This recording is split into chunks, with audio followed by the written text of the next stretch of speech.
Hello, my name is Austin Young, and welcome to Module 3, Exercise 3. In this exercise, we'll basically be creating blocks out of the shapes that you see on the right, these three windows, a door, and a vent, and positioning them where you see on the left in this representation of the front of a house. We can go ahead and get started by selecting the first window, then clicking the Create Block tool. It's going to ask us for the name, so I'll type window 1 to match the text above, and then pick a point as its base point. I'll select the bottom left and click OK to finish creating that block. The reason that we chose the bottom left of that window is that from the bottom left is where we're making these references for the distances from the bottom left moved up and to the right. I'll do this once again with window 2. Select window 2, click Create Block. I'll type window 2 and click Pick Point, once again as the bottom left, and click OK. Do this once more with the third window, making sure that I have all of the pieces selected. Type window 3, picking the base point as the bottom left, and clicking OK. We'll do the last two slightly differently. As you notice, when I look at this representation of the door, our measurement is on the right-hand side. So instead, I'll make the base point the bottom right of the door. Click Create Block, type Door, and pick a point as the bottom right corner, and click OK. The final one, the vent, I'll select the entire thing and click Create Block, type Vent, and pick a base point. Now, as you'll notice in this example, the vent is positioned exactly in the center of where this arch is. So what I'll need to do is come over here and create the base point as the very center. Unfortunately, since we don't have a line through this point, we can't just select the middle in our object snap settings. Instead, what we'll need to do is hold the Control button on our keyboard and right-click to bring up the Snap Settings menu and a couple of other options. One of these is the Mid Between Two Points option, so I'll click that. And what this allows us to do is select 2 points, and then it figures out the middle between them. So I'll select the top left and now the top right point, and click OK. What this has done for us is now when I click on our block, it's made that base point the very center of those 2 points. Now we can go ahead and get started by positioning these.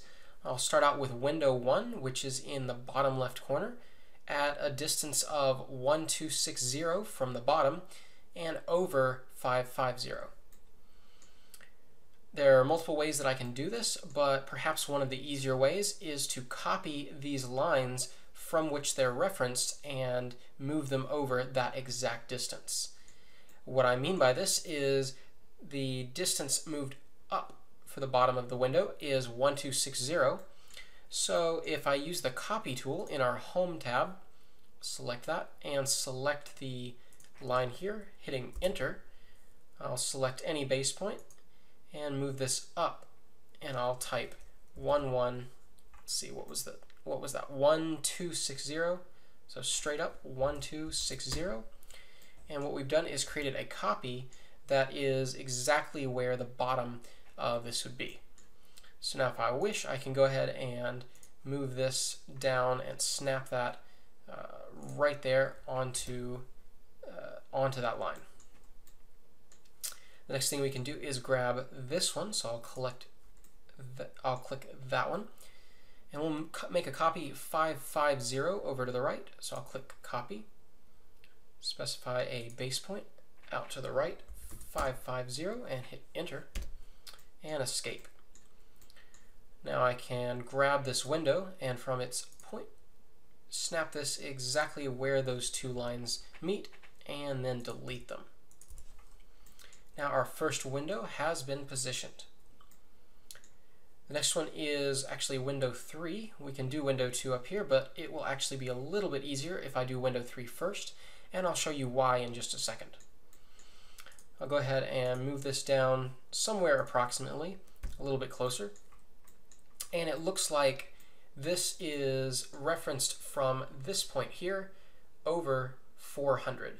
So I can actually drop this exactly where these lines meet, then move this over 400, and then grab it and move it up 960. Now that that one's positioned, we can go ahead and do window 2. So I'll select that. So what we can do is, since we know this is at a height of 1120 from the very top of this window, if I place this on top of the other window, I'll just snap that to the middle, then I can move this up 1120. So I'll grab that, move it up, and type 1120. So now that's at the correct height, and all I have to do is now move this over to line up exactly where this line is, and then move it back 400. So I can grab this and move this. I'll hover over on top of this line, move this straight up, and drop that into place. Then grab it one more time, move it to the right, and type 400, and escape. Now that window's positioned, and all we have left to do is the door and the vent. The door is fairly easy. It lays flush with the floor, so all I have to do is move it over by 90. So I'll grab this one from the bottom right, drop that into place, and move it over and type 90. Press escape to deselect that, and all that's left is the vent. This one's fairly simple, so I'll just grab that, zoom in, and put that right there on that endpoint where those two lines meet. And now all we have to do is move this down so that this line touches this line. We can do this multiple ways, but we'll use the Move tool. I'll click that, select the objects, and hit Enter. Then specify the base point as this top left or top right endpoint, and then move this down to the intersection. That's all there is to it. I'll leave it to you, and see you in the next exercise.